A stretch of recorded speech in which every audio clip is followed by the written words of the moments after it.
Welcome to our executive interview series at FedTalks, presented by FedScoop. I'm Brandy Vincent with Scoop News Group, and we're here with Steve White, Solution Engineer Public Sector at Wiz. Steve, thanks for joining us. Hi, thanks for having me. I want to start by asking, where have you seen some examples of government agencies using emerging technology to truly innovate in the way they serve the public? So some of my favorite examples come out of the DoD. I'm a longtime service member, spent a lot of years in uniform, and so I have a heart for my folks who are still in uniform or still serving. And I've seen several really interesting innovations beginning to happen in the DoD, specifically in the areas of cloud. So they are beginning to adopt cloud technologies. It's taken a little while, I think, for some of those things to land. But they're moving into not only cloud platforms, but what we call cloud native development, which means they're getting more agile. They're starting to use things like containerization and agile development practices and customer or soldier or airman informed development. They're actually putting people in uniform, so taking service members in uniform and turning them into programmers again, which is something we moved away from many decades ago. Right? We civilianized and moved a lot of our programming forces to contractors. We're pulling them back into uniform because our uniform service members have a true feeling and understanding for what do their fellow service members need, what do they need to deliver.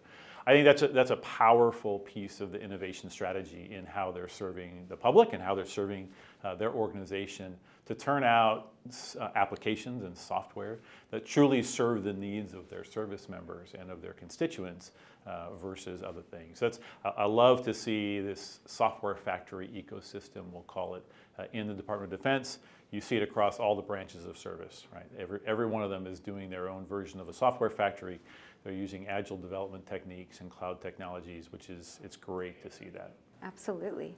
What's one issue that keeps you up at night concerning the government's progress in implementing modern IT solutions? So it's actually tied to that topic. I'm pretty passionate about this idea of government and the modernization strategies being tied to these agility mechanisms. Right? You have to be in the technological world of today. You have to be agile.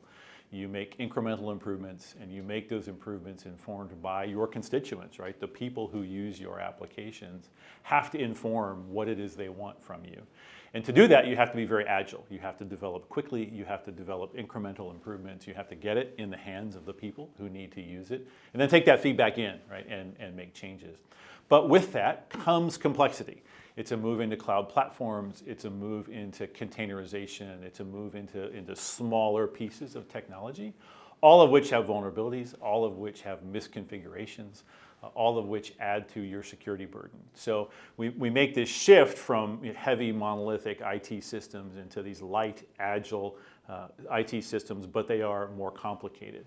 And they provide more headaches for the security organization. As a security practitioner, that's really the piece I focus on, is how do we take these modern, agile, nimble systems and yet make them secure? Because to secure them, we have to know where they are, we have to have inventories, we have to know how they're configured, we have to know what vulnerabilities exist in this software and in these platforms that we're deploying.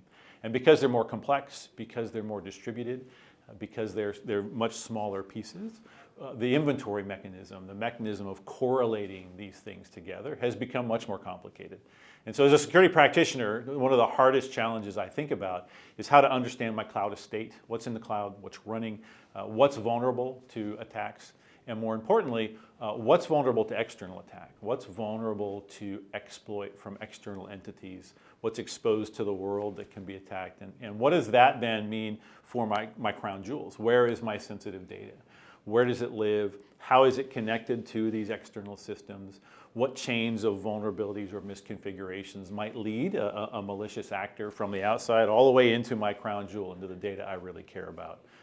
That's the part that sort of, as I think about as a security practitioner, it's the flip side of this agile innovation wave.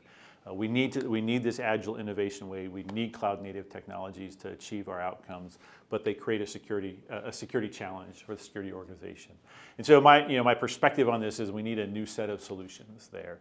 We need newer solutions that are cloud native themselves. They're designed around these cloud technologies.